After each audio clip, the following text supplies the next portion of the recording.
Across the United States, Jewish students say anti-Semitism is shaping life on campus. To fight back, students joined a 10-day trip to Israel with Hasbara Fellowships in partnership with IsraelAmbassadors.com and gained the tools they say will help them push back against Jewish hatred at home.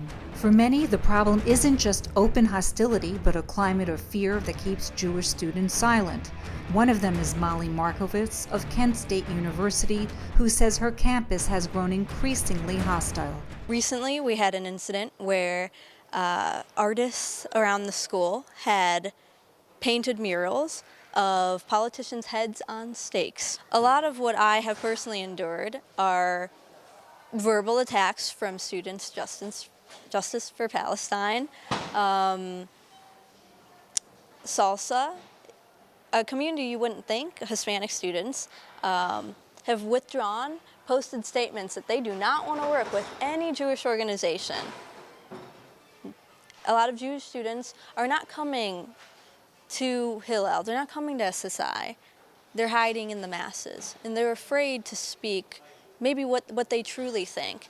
For Jewish students, I do think it's fear. I think Jewish students at my school are afraid to speak up and are afraid to talk about it. The complete silence is complicity, I'm saying it correctly, which I think is more dangerous in my opinion. The anti-Semitism that we have seen on our campus has been very quiet, but still ever present. On other campuses, anti-Semitism shows up more directly through harassment and intimidation. At Rutgers University, sophomore Naomi Strupinski says Jewish students often face hostility at pro-Israel events.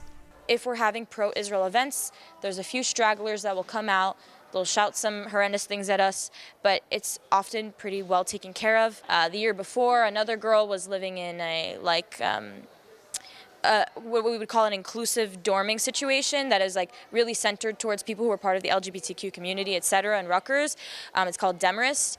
When she was living there, she had attended one of a pro-Israel event. She's Jewish, Zionist, and she had this sign that said, hot girls support Zionism, something kitschy cute, and someone found the video of her being part of the events, took a picture of it, posted all the pictures around her dorm hall, and it was like a serious thing. She didn't stay there the next year. It was just felt like it was an unsafe environment, and that was coming from a place that was supposed to be an all-inclusive.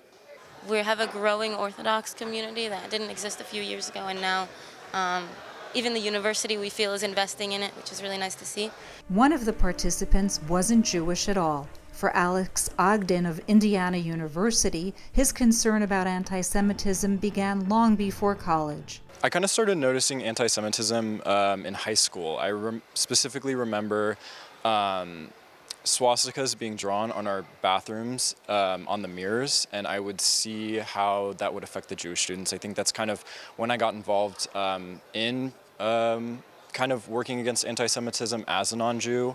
But on his campus today, he says the administration's response to protests has sometimes gone too far. Our university president actually put snipers on top of our student union, which I actually do not agree with at all.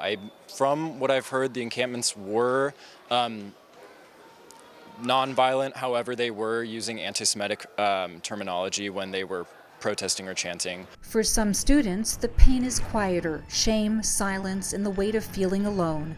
Samantha Weiss from Florida State University shared her experience. You feel shameful, you're like, why did this happen to me? You don't really want to talk about it sometimes. We've met a few Christians, we have people who aren't Jewish on our trip, and they've just taught us that, yeah, people are on our side, and it's really nice to see.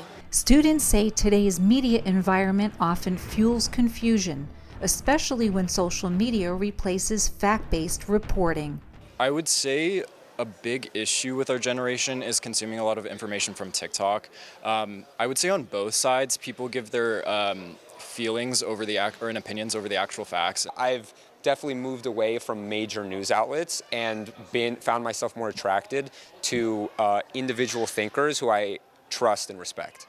I've learned a lot about rhetoric and how important it is, and framing narratives, and when to rebuke information, and when to not engage. The trip itself offered perspective for many visiting Israel, reminded them of their own identity and why their voices matter back home. I am a convert, and I personally feel like I owe a huge debt The Jewish people have only ever helped me. They've given me a home, they've given me food. And I think the best way to solve a lot of the current issues and conflicts that are going on right now is to bring everyone, have a seat at the table. From Jerusalem, Felice Friedson with ADJ Davis reporting for the Media Line.